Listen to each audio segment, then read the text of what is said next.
નમસ્કાર મિત્રો, આપણી યુટ્યુબ ચેનલ બ્રાઇટ ફ્યુચર એકેડમીમાં આપ સર્વેનું હાર્દિક સ્વાગત છે. મિત્રો, આજે આપણે ધોરણ 12 કોમર્સ વિષય છે BA, જેમાં આપણે ચેપ્ટર નંબર 7 અંકુશ વિશે અભ્યાસ કરીશું. મિત્રો, અગાઉના જે વિડીયોની અંદર આપણે અંકુશનો મહત્ત્વ વિશે આપણે વાત કરી હતી. આજે આપણે જોવાના છે કે આયોજન અને અંકુશ આ બંને વચ્ચેના સંબંધો કેવા છે. તો શરૂઆત કરીએ આયોજન અને અંકુશના સંબંધો. નંબર 1, આયોજન અને અંકુશ એક જ સિક્કાની બે બાજુઓ છે. મિત્રો, આ રીતે તમને વિધાન સેક્શન C અને સેક્શન Dમાં પૂછાઈ શકે છે.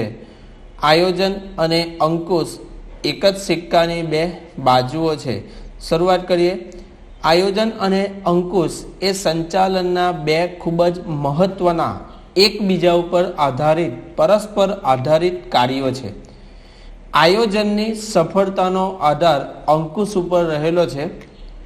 અંકુશ દ્વારા એકમની અંદર કોઈ પણ ભૂલ થયેલી હોય, કોઈ ખામી થયેલી હોય તો તે શોધીને આપણે સુધારાલક્ષી પગલાં લઈને તેને યોગ્ય દિશામાં આપણે લઈ જઈ શકીએ છીએ. જ્યારે બીજી બાજુ અંકુશના કાર્યનું અસ્તિત્વ, અંકુશનું જે કાર્ય છે એ કાર્યની અસ્તિત્વ આયોજન વગર શક્ય નથી. અંકુશના કાર્યમાં આપણે સૌ જાણીએ છીએ તે પ્રમાણે આયોજન મુજબના લક્ષ્યાંકો જે છે એ લક્ષ્યાંકો સિદ્ધ થયા છે કે નહીં તેની ચકાસણી કરવામાં આવે છે, તે જોવામાં આવે છે.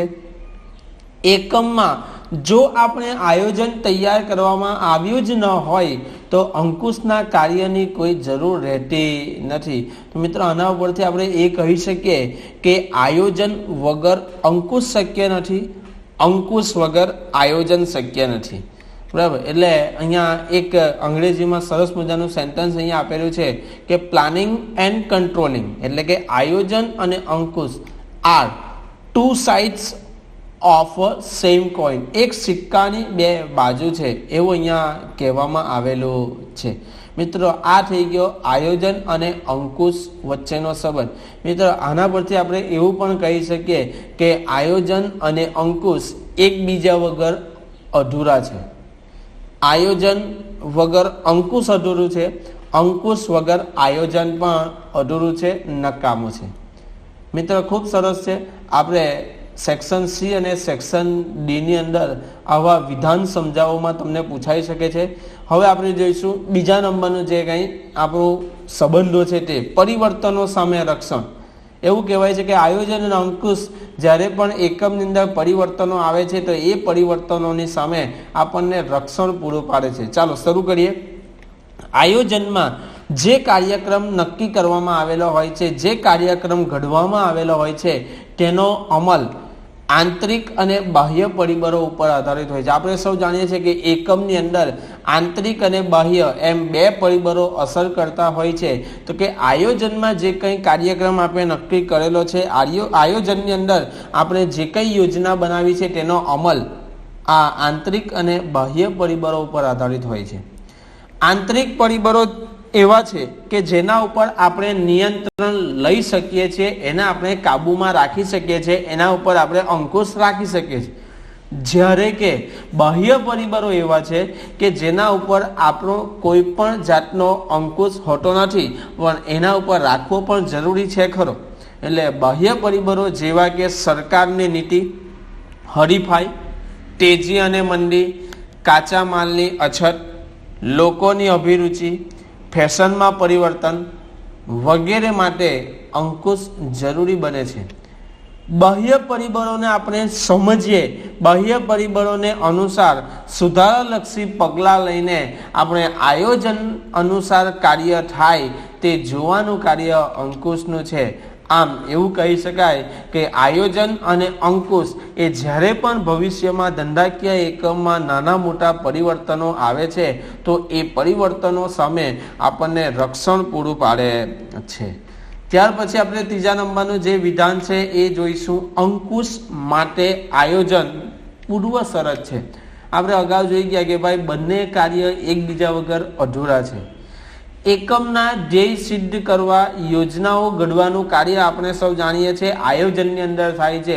આયોજનમાં આપણે યોજનાઓ ઘડીએ છીએ, આયોજનની અંદર આપણે કેટલાક કાર્યક્રમોનું આયોજન કરીએ છીએ.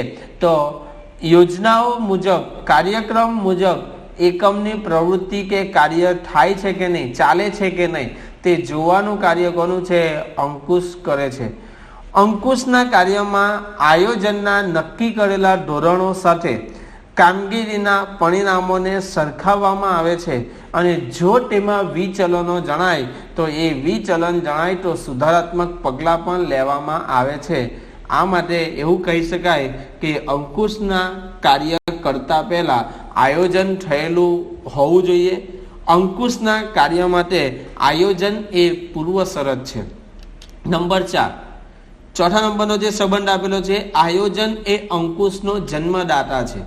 આયોજનને કારણે અંકુશના કાર્યનો જન્મ થાય છે એવું કહેવામાં આવેલું છે. આયોજનમાં નક્કી થયેલી જે કંઈ પ્રવૃત્તિઓ હોય એ પ્રવૃત્તિઓ ઉપર અંકુશ રાખવાનો હોય છે.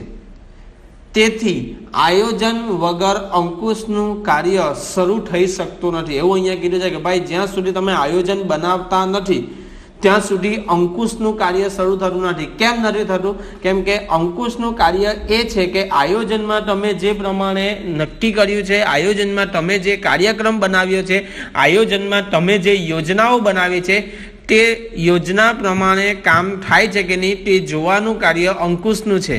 પણ જો તમે આયોજન તૈયાર કરેલું ન હોય તો અંકુશનું કાર્ય શરૂ થઈ શકતું નથી. એટલા માટે આપણે કહી શકીએ કે આયોજન અને અંકુશ, આ આયોજન એ અંકુશનો જન્મદાતા છે. મિત્રો, અહીંયા જે આપણા વિધાનો જે હતા એ વિધાનો આપણા પૂરા થાય છે. મિત્રો, આપને આ આયોજન અને અંકુશના જે સંબંધો જોયા તેમાં ખ્યાલ આવી ગયો હશે. મિત્રો, જો તમને આ વિડીયો ગમ્યો હોય તો તમારા મિત્ર સાથે એને જરૂરથી શેર કરજો, એને લાઈક કરો અને સબસ્ક્રાઈબ કરજો. ધન્યવાદ.